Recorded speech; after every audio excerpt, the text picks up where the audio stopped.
All right, so we're going to do two things in this video. We're going to sketch a contour plot, and then we're also going to talk about a level surface, which is a little different than a level curve. So for our first example, we're going to sketch a contour plot. Here we have our function, f of xy equals x squared minus 4y squared.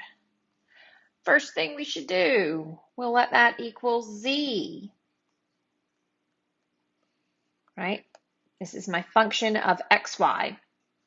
So what is this, friends? Think about our quadric surfaces. Think back to the previous chapters or units that we've talked about.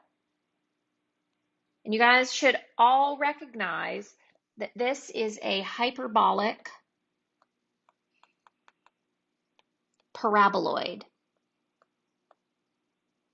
Paraboloid. Or we can think about that as being a saddle shape, right? So we kind of have an idea of what this is going to look like because we recognize the standard for it. So when we want to sketch our level curves and create this contour plot, the first thing we want to do are to choose values of z. So we could say, well, let's choose z equals 0. So if I let z equal 0, that gives me 0 equals x squared minus 4y squared, which, what is that? It's a line. It's actually two lines. So manipulating this, I could say 4y squared equals x squared, square root both sides, 2y equals x. And that's plus or minus. So isolating that, that's the same as y equals plus or minus 1/2 of x.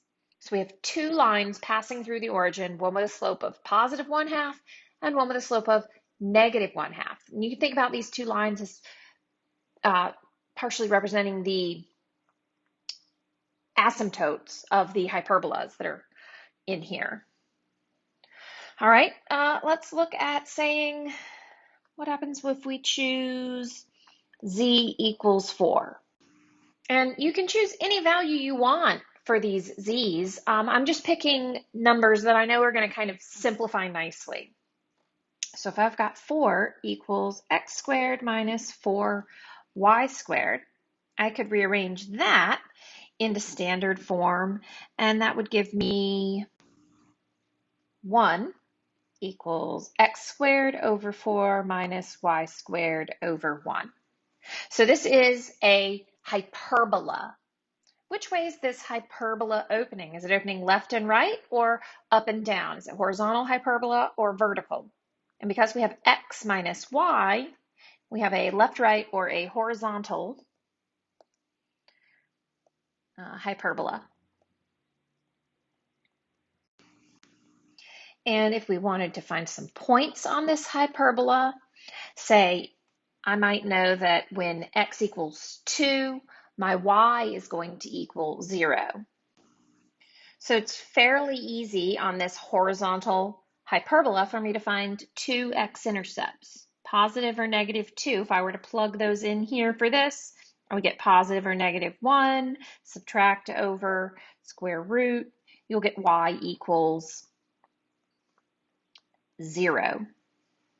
So similarly, using the same shape, if we choose z equals negative 4, so negative 4 equals x squared minus 4y squared, that would rearrange, and I would end up with 1 equals y squared over 1 minus x squared over 4. And since this is y minus x, we know this is a vertical hyperbola. And if in this situation we go to try and find some intercepts, we could easily find that if I let my x value be 0, my y value would have to be positive plus or minus 1. So we've got 0 plus minus 1. So I know I'm going through this a little faster than you would have to process it, but I encourage you to pause and work through as need be. So let's think about sketching all of these on some axes. The first thing that we said is we had two lines. I'll try and make this, let's see, 1, 2, pretty scale here. So we're just graphing these on my XY plane. Okay, so these are my level curves. So we had a line at positive 1/2 and negative 1/2. Y equals positive 1/2 x and negative 1/2 x. So we've got something roughly looking like this, and put some points there to help me. Ugh. That was messy. Let's try and make it look a little straighter like this. All right, so we've got our two lines, and then we said we had a horizontal hyperbola with x-intercepts at positive 2. So we'll start to see these hyperbolas in here. And then we also had a vertical hyperbola with y-intercepts at 1. Now, we could do this all day, right? Plotting lots of different curves for different constant values of z. So we have kind of an idea. I'm going to bring in a picture. So I've pulled in a picture that I went and made on my computer where we can see this relationship between these two pictures. So ultimately, if we chose many more constants of z, we would start to see all of these different vertical parabolas. We would have hyperbolas, vertical hyperbolas, and then we would also have these horizontal hyperbolas. And ultimately, what that would do, and I pulled this and hit it over here on the side, is all those different hyperbolas acting differently along these two axes gives me this saddle-shaped figure that we can see here. This might be something you would do on your lab, would be to create this kind of contour plot and drawing many more curves. And we just want to kind of think about what's happening within the z-plane as we are creating this. So, here's my x and my y, and then the z is up and down. It's kind of different than our normal right-hand plane from where I pulled this picture in.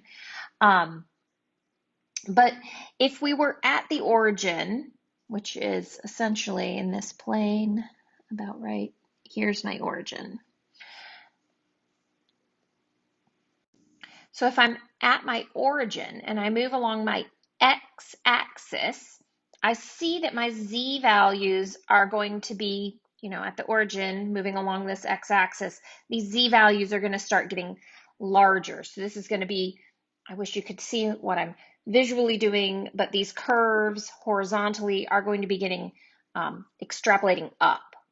And then as we move out along the y-axis, these are going down. So the darker color, as it becomes darker, it's going down, and as it becomes lighter, it's moving up into space.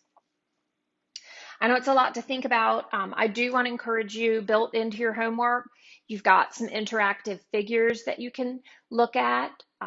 And always email me if you need help visualizing something. I can try and create a model for you that might help you to think about what you're looking at. All right, let's move on to our last example in this section. So to finish off this section, we're going to talk about functions in 3 variables. So we have ordered triples, so the set of all these ordered triples in space were a function of 3 independent variables. So remember, the examples that we did in the videos that were before this, we had z equals f of x, y. So now we might have w equals f of x, y, and z. So if we let that w represent a constant, This is called a level surface of F. So thinking about that, if we have z equals f of x, y, that is 2 variables. And when we graph that, the graphs are surfaces that we can project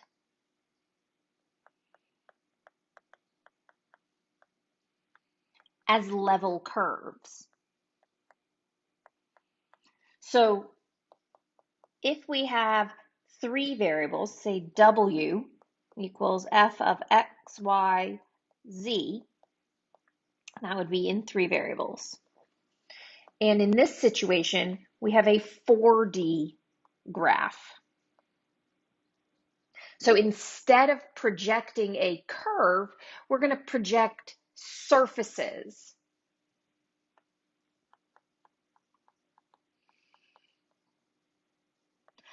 So we project level surfaces instead of level curves. So I want you to take a minute and pause and think, well, what's the difference between a curve? A curve is like a circle in the XY plane. So a surface is like that sphere.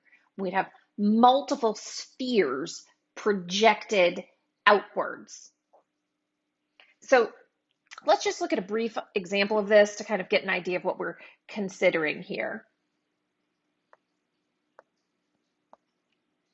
So we'll say given f of x, y, and z equals x squared plus y squared plus z squared. So we'll let this function notation be represented as the variable w. W equals x squared plus y squared plus z squared.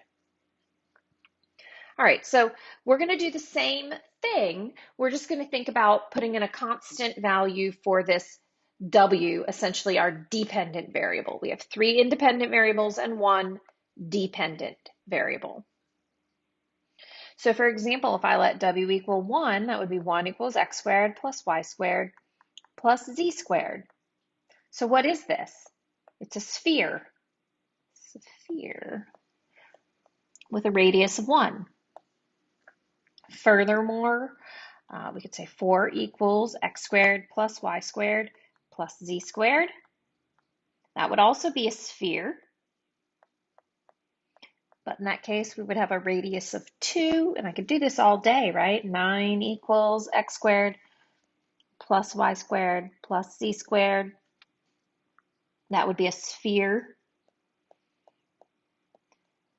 of radius 3.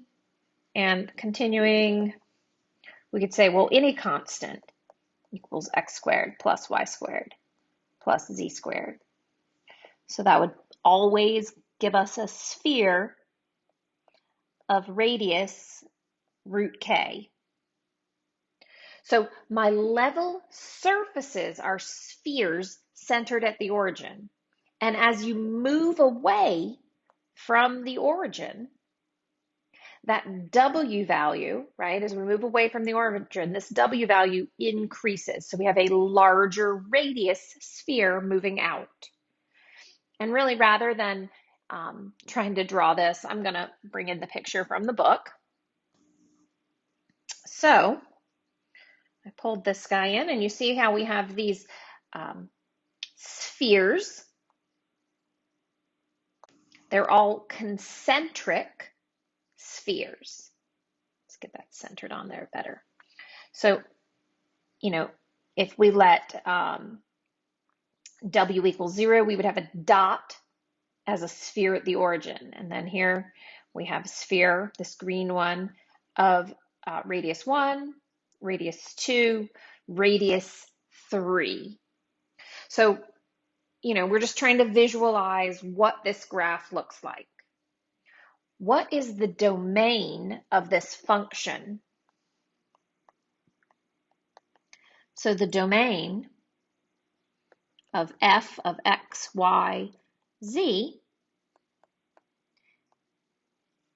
is all of our three space. It's all of the real numbers, all the real x's, all the real y's, and all the real z's, because these spheres expand out forever. So I'm not going to have you trying to draw those, but I did want to help you kind of think about what they look like. And I know I said I was only going to do 2 examples in this video. We looked at making a contour plot for a hyperbolic paraboloid, and then we also looked at the graph of a function in 3 variables, right? Considering instead of a level curve, we have a level surface, an expanding surface. And normally if we were in class, we would do quite a bit more with some of these contour plots and visualizing these surfaces using Maple. Since we are not in class currently, and future students, we may not get an opportunity to do this in class, I do want to just give you an idea of what some of these surfaces might look like compared to their level curves. So I've pulled in 3 functions, and these are all functions of 2 variables. So you can see what the surface looks like and compare it to the level curves. When you're working through some of these problems on homework or in my math lab, you might want to visualize some of these things. And one tool that can help you would be using Wolfram Alpha. It's a website. And email me if you need any help or if you haven't heard of it before, but wolframalpha.com. And you can pretty much plot anything in there. And it will give you a static, means you can't turn it around and move it the way we might in Maple, but a static idea of what that surface looks like in 3 space. So always ask if you have questions. Again, I want you to be able to visualize these and make the connections as to what all of the curves you're drawing, extrapolate to in a 3-dimensional space. So as always, email me if you have any questions, and I can always try to I've got some apps where I can try to make a picture of the curve you're dealing with if you really are having a hard time visualizing it. All right, cool. We're done. Moving forward. See you next video.